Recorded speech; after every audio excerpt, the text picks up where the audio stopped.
you're wrong. Because whatever that is, like, say, providing homes, there is going to be a certain group of homeless people that is the solution to their problem. So anytime you make these, sweeping generalizations, you're going to run into problems. You're not going to be able to find a solution because you have oversimplified what the problem is, just starting out with the premise of your definition.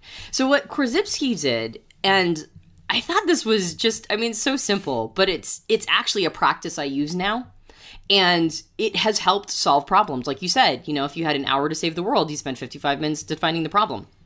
So this very, very, very simple thing that he did is he just added numbers to the, adjectives or the nominalizations, the nouns that he gave to people. So if he was going to talk about homelessness or homeless people, he wouldn't say homeless people. He would say homeless people 1, homeless people 2, homeless people 3, homeless people 4, right? And so on, depending on how many different categorizations or subsets of homelessness he had. Really simple, right? Homeless people 1. Let's say homeless people 1 is people who are down and out, lost their jobs, had their homes seized, and just need some, assistance to get back on their feet. Let's say homeless people 2 are people who are deeply psychologically disturbed and will never be able to care for themselves. Let's say homeless people 3 are professional couch surfers, people who just kind of float. They're there by choice. They're there by choice, right? They just, they that's just, how they roll. So already you have 3 totally distinct categorizations of homeless people. So which problems will solve, or which solutions will solve the problem for homeless subset 1? Which solutions will help solve the problem for homeless subset 2? And so on, right? So now you actually have, because you have different classifications of this, you have to have different solutions. So any one single solution is always going to be the wrong solution if you're trying to apply it to every single subset. Now that's a major, you're just biting off a whole huge problem with the homeless situation. But there is somebody out there who is working on this, and there are people out there who have brilliant ideas about how to address all of these different subsets. I just don't see it referred to in politics. I don't really hear it talked about. I always hear these kinds of quote unquote problems or challenges that we're facing. I always hear them in these sweeping generalizations. So if somebody's working on it, they're doing it in the shadows. They're certainly not doing it on a platform level, a political platform level. That said, I've applied this to almost everything in my life. I've taken this discipline of subset 1, subset 2, subset 3 into almost everything. Like you were talking about with love, right? The Greeks had 4 words for love. And they meant different things. They had eros love, which was, erotic love. They had philia love, which was, friendship, brotherly love. They had storge, which was like the love you have for your family members. And then they had agape. And agape was principled love. It was like the love I feel for humanity just because they exist. Those are 4 totally different subsets of love, right? You love pizza totally different than you love your wife, right? And so you're going to use a different word in Greek. And other languages have multiple words for these different variations of love as well. But in English language, we don't. So I think in terms of love subset 1, love subset 2, love subset 3, right? Like different flavors of love. This has revolutionized my relationships with other people. Mm-hmm. Because I don't think of it in terms of like, if I get really pissed off at a man and I'm like, oh, all men are jerks. Right? No, men subset 1 is jerk. Or maybe not even men subset 1. I don't want to put jerks in subset 1. I want to put jerks in subset like 10. Yeah. Right? Men subset 1 are fabulous. Those are wonderful people. I love those dudes. Men subset 10, those guys are assholes. I don't like those guys. But you create all these subsets. Thus indicating, so if a guy treats me jerky, I don't have to say men are jerks. Mm-hmm. I say men subset 10 are jerks. But that gives me 9 subsets before that to love men. And when I run into them and, interact with them on the street or whatever, I don't have to assume that they're, evil or jerks or assholes or whatever. This really came home to me when I started seeing like these comments about how women, right? Women, no subset. Women are legitimate when they have fear of men.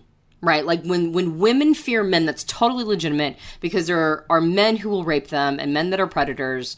And these women are totally like if they have a total fear of men, that's completely understood, right? That's completely, and how could you possibly say that it's anything else because there are men out there who will rape women? Yeah. And I'm like, which women subset and which men subset? That's the first thing I think of, right? Women subset what? Men subset what? If we don't define these, then we can't actually look at the problem. We'll just project onto every man we meet that he's a rapist, and we'll project onto every woman we meet as somebody who's a sitting duck, right? And that's not how it works. So just being able to create subsets of these highly abstract concepts, right? These highly abstract words like man, woman, love, right? Like homeless. That alone helps you, first of all, create a little bit of distance from the paranoia of this whole group of people out there is out to get me. And second, it helps come up with real solutions. Yeah. And we've handled that now, right? Because the whole concept of general semantics originally was it was supposed to help us with our evaluations, right? Like we evaluate the world in certain ways. Evaluate means we deem things good or bad. Yeah. We deem things as right or wrong, right? An evaluation is the launching pad to a decision, right? Like in order to decide, we have to first evaluate. We have to determine what we think is the right and wrong of things. And so general semantics was originally intended to be a finer-tuned instrument for making evaluations. It's not just how we see the world. It's not just how we think about the world. It's specifically when we make a decision, right? Like what are the evaluative criteria we're going to use? We're all going to use slightly different criteria. However, when we overgeneralize, when we pretend that even though the words we're using to evaluate are somehow objective reality, right? Like when we pretend that my saying that an extrovert is always going to be a narcissist, right? And they're only ever going to have children in order to feed their own narcissistic needs. I'm pretending as if that's reality. And I'm going to make decisions based on that evaluation. I have evaluated extroverts as narcissists, and I'm going to make decisions based on that evaluation. And I'm going to pretend that that's reality. You can see how that's terrible criteria. That's terrible criteria to make decisions. Awful, awful, awful. One of the words that I have heard a lot lately is the word agenda. And especially in in association with a subset of people or a group of people that I don't like, right? Like I have decided that this group of people is not good. And so because I've decided that this group of people is not good, right? That's my evaluation. All I can see is that these people have an agenda against me. So if they say something meaningful, valuable, true, like a good representation of reality, I'm going to 100% discredit it, even if it has massive value for me, right? Because I have already evaluated them as having an agenda. I've already evaluated them as bad or wrong. So even if they have imperative information for me, I'm not going to listen to it because that's an agenda. That's all part of an agenda, right? All of this evaluative, material that we come up with, that we think, we feel, that we believe is a reflection of reality, all of this frames our world in a very personal way. As in, I might need the information that person has, but I can't get it because I prevent myself from getting it because I have decided that person has an agenda as evil, right? Because I've not created any subsets, right? Oh, those are all just liberal progressives. Oh, those are all just right-wing, Tea Partiers or whatever it is. Whoever is the person that you think has this terrible agenda, they might actually have something of value to give, but we shut it down, right? Because we have this zero-sum game, right? If you win, I lose, and if I win, you lose, right? Yeah. That's not how it works, but we pretend as if that's how it works, and we make our decisions based on that. And I think it actually retards the progress of all humanity, right? These zero-sum arguments, these evaluative criteria that we project onto somebody else, this terrible ill intent, right? Or this terrible motive, and we can't see them as subsets. I think it actually retards our progress. We could be at a point right now in humanity, right? Where like, I mean, we have the technology to create nanobots that go in and repair ourselves on a massively microscopic level, right? Like nanobots, like these tiny little, basically they're like these little machines that go in and repair our bodies. Do you know what the significance of that is? Oh, yeah. We could live forever. That's ridiculous sci-fi hoodoo crap from the future. And the technology is available now. Why aren't we just all focused on that? Right? Like, why aren't we all just focused on the implications of that? Well, because we're dicking around talking about, like, you know, whether or not the right or the left is, you know, good or bad. And we're, like, creating bills just to create bills. And we're, like, you know, I mean, we have all this, you know, this cloak and dagger stuff going on in our heads when real solutions could be, you know, put on the table, and we can't even see them. We can't see them because our definitions in our head won't let us see them. So I think it actually, I mean, it doesn't have just like micro implications like for me as an individual. I think it has macro implications for us as a society. Yeah, and you can see why people grossly oversimplify categories. We take an example from the 1930s, when Adolf Hitler in Germany was giving rousing speeches. He was taking an entire people group, you know, the Jewish people group, and he was lumping an entire people group together, grossly oversimplifying and grossly misrepresenting this entire people group. And because of that, he was able to motivate an entire movement, an entire country, to rally behind ostracizing and ultimately eliminating through genocide an entire people group, because he didn't have any distinction. And obviously he did this on purpose. This is, you know, he was a great orator, great in the sense of he was good at what he did. He understood the power of language, the power of persuasion, the power of speech. And he realized that by removing distinctions between Jewish people, he was able to lump them together and get an entire country, an entire people group, to demonize this agenda-driven subgroup and basically send them to their death, send them to their slaughter. And people went along with this. So this is powerful on both sides.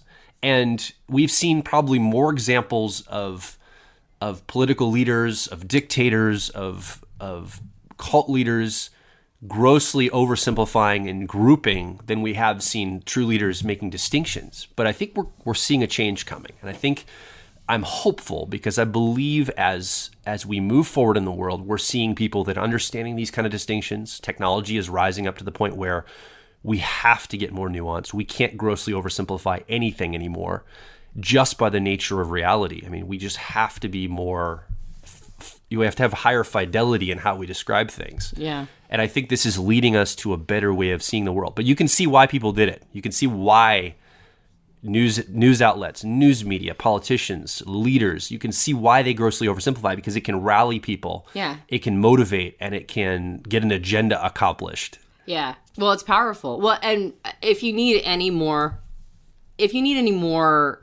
you know, persuasion that getting to a point of really understanding general semantics and, you know, these subsets and being more careful about your definitions, if you need any more persuasion around that, it actually inoculates you against being so susceptible to propaganda.